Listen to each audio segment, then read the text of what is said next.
Kita pergi, Saudara Bima.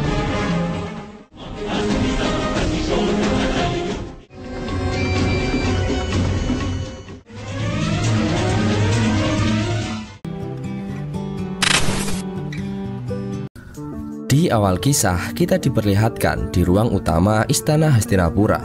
Perdana Menteri Widura memulai pembicaraan dengan mengatakan bahwa ada 7 hal penting yang harus dibicarakan pada pertemuan kali ini.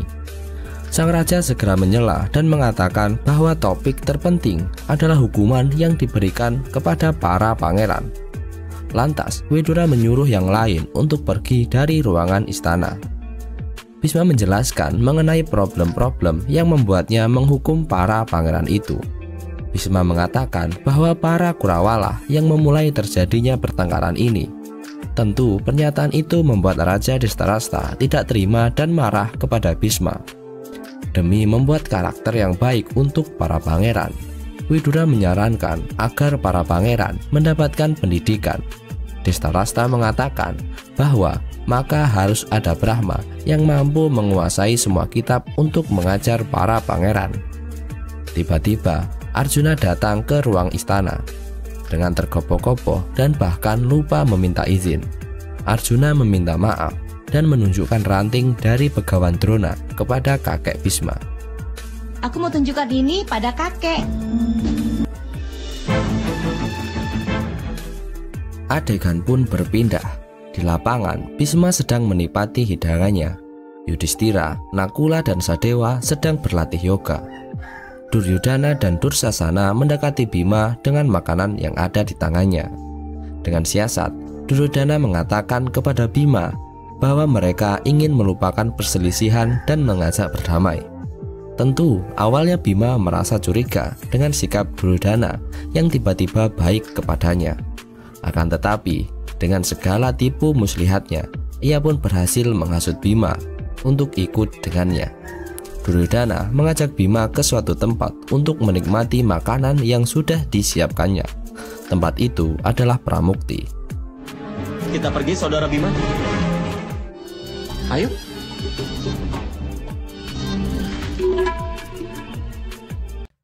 Adegan pun berpindah. Kita diperlihatkan di mana Begawan Drona berjalan melewati depan gerbang Hastinapura. Ia segera dipanggil oleh Bisma yang agung. Drona kemudian disambut oleh Bisma di ruangannya. Bisma mengatakan bahwa Hastinapura sedang mencari guru. Arjuna kemudian memberikan salam kepada Begawan Drona itu. Sang Begawan segera memberikan doa kepada Arjuna. Salam. Semoga panjang umur. Sementara itu, Duryodhana dan Bima sudah sampai di Pramukti. Sengkuni segera menyiapkan racun dan menyuruh pelayan untuk membawanya masuk. Duryodhana mempersilahkan Bima untuk segera masuk ke tempat tersebut. Sengkuni terus mengawasi aksi dari keponakannya. Duryodhana benar-benar melihat makanan sebagai kelemahan Bima dan mengajak saudaranya itu untuk mencicipi makanan tersebut, sembari menunggu yang lain datang. Pangeran Duryodhana dan Pangeran Bima sama-sama mencicipi makanan itu. Kemudian pelayan masuk dan membawa sebuah kir untuk Bima. Bima segera tergoda untuk mencicipi kir tersebut. Akan tetapi Pangeran Bima curiga dengan Duryodhana yang tersenyum dan menyuruh Duryodhana untuk mencicipi terlebih dahulu. Awalnya ia menolak untuk mencicipi kir tersebut, tetapi untuk meyakinkan Bima, Duryodhana mengambil dengan sepucuk jarinya. Namun tidak ia makan. Kir itu dibuang oleh Duryodhana dan seolah memakannya. Bima yang sudah tergoda dengan makanan itu tidak melihat kalau Duryodhana sudah menjatuhkan makanan itu dan tidak memakannya. Kemudian Bima tanpa ragu memakan kir yang sudah diberi racun oleh Pangeran Sengkuni. Cobalah makanan ini, Saudara Bima. Kau harus mencobanya duluan.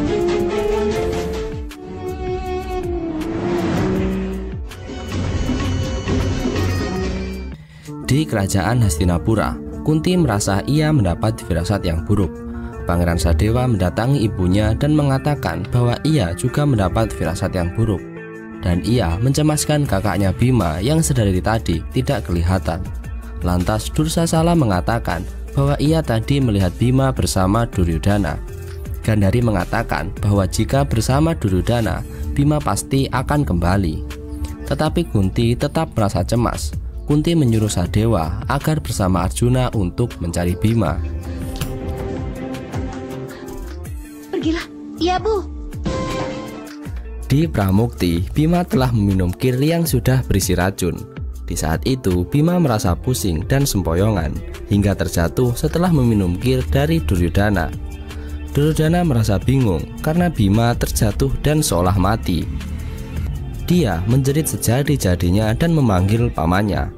Sengkuni yang mendengar jeritan dari keponakannya kemudian segera masuk dan mengatakan kepada Duryodhana bahwa ini adalah langkah pertama untuk menjadikannya sebagai pangeran mahkota. Sengkuni menyuruh Duryodhana untuk membuang tubuh Bima ke Sungai Gangga.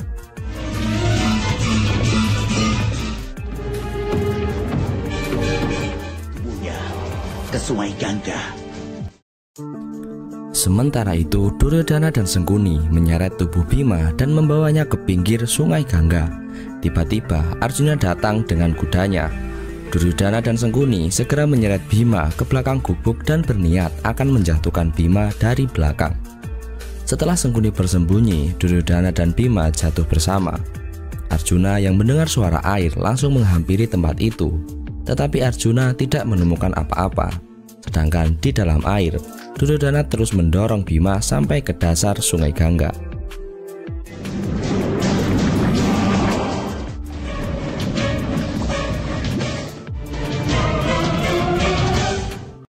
Di kerajaan, Bhisma menyuruh prajuritnya agar mencari Pangeran Bima hingga ke seluruh negeri. Sedangkan Ibu Kunti melakukan pemujaan kepada Dewa Siwa untuk mencari tahu kabar dari Bima. Kunti membakar satu kendi dan menaruhnya di atas kepalanya, dan ia pun berdoa kepada Dewa Siwa. Sembari menangis, Kunti juga memanggil-manggil Dewa Bayu. Ia juga meminta pertolongan kepada Dewa Bayu. Di saat itu juga kita bisa melihat di mana Bima yang berada di dasar Sungai Gangga dihampiri oleh ular yang sangat besar dan berniat untuk menggigit Bima.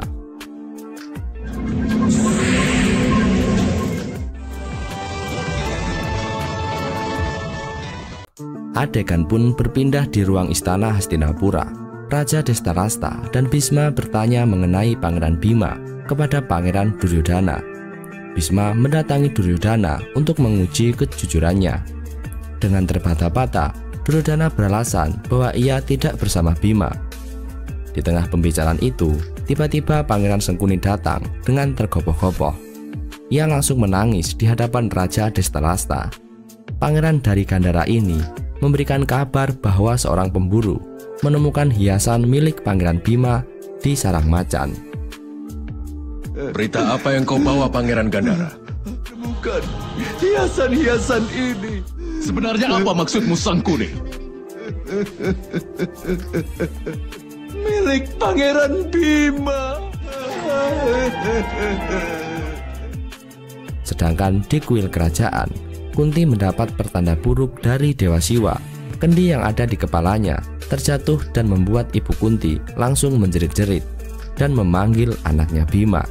Ia seolah mendapat pertanda buruk, dan saat itu juga Ibu Kunti sampai terjatuh pingsan dan langsung dihampiri oleh keempat anaknya. Kejadian ini membuat para Pandawa menangis di tempat itu juga. Anakku.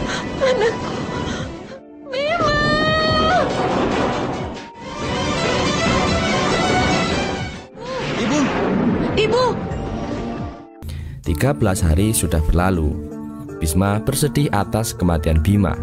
Dirinya juga teringat kematian Pandu yang membuatnya harus bergabung lagi. Di tengah pembicaraan itu, Guru Kripa mendatangi mereka berdua dan menanyakan bahwa anak-anak Brahma sudah berada di kerajaan Hastinapura. Perdana Menteri Widura mengatakan kepada Bhisma bahwa sudah saatnya untuk memberi makan anak-anak Brahma sebagai wujud doa kepada Pangeran Bima. Sementara itu, Ibu Kunti tidak henti-hentinya menangis selama 13 hari. Meski Putri Gandhari sudah mencoba menenangkannya, Ibu Kunti masih tidak percaya anaknya Bima pergi begitu cepat. Mengapa Bimaku pergi begitu jauh dariku. Adegan pun berpindah di ruang utama Istana Hastinapura. Para Brahma dan anak-anaknya sudah berkumpul. Bhisma memimpin acara tersebut dan para pangeran yang lainnya menghidangkan tempat makan beserta makanannya kepada Brahma tersebut. Sangkuni mengisyaratkan agar Duryodhana untuk ikut ambil bagian dalam menyajikan makanan itu. Duryodhana pun ikut memberi makan kepada para Brahma itu. Tetapi di tengah-tengah para Brahma yang sedang makan, Duryodhana heran karena ada seorang anak Brahma yang makan begitu banyak. Ia terus meminta lagi dan lagi.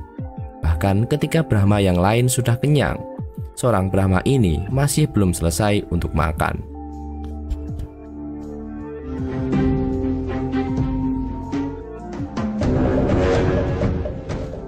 Di ruangan, Ibu Kunti dihampiri oleh pelayan, dan pelayan itu berkata bahwa makanan di dapur sudah habis dan masih ada satu Brahma yang belum kenyang. Lantas Ibu Kunti dan Arjuna masuk ke ruang utama istana untuk melihat langsung seorang anak Brahma yang tidak kenyang-kenyang itu. Kunti sendiri datang dan menghampiri anak Brahma yang tidak kenyang-kenyang itu. Ibu Kunti pun berjalan menuju Brahma muda itu. Lantas Kunti mengambil satu buah ladu di tangannya dan menyuapkan kepada Brahma muda itu. Dan anehnya, sang Brahma itu langsung berhenti makan.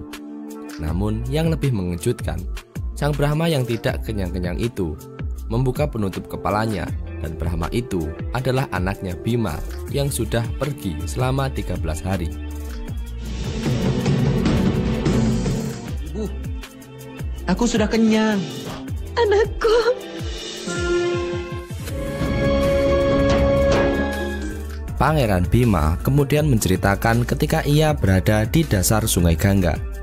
Dirinya diselamatkan oleh seekor ular yang mematuknya hingga menetralisir racun yang ada di tubuhnya. Kemudian Raja Ular Vasuki muncul dan menemui Pangeran Bhima. Raja ular itu sangat kagum dengan kekuatan dan keberanian dari Pangeran Bhima. Lantas Raja ular itu memberikan ramuan kepada Bhima. Dengan ramuan itu, ia tidak akan bisa diracuni lagi, dan ia mendapatkan kekuatan dari 1000 ekor gajah. Kau akan diberkati dengan kekuatan dari 100 ekor gajah. Minumlah ramuan ini.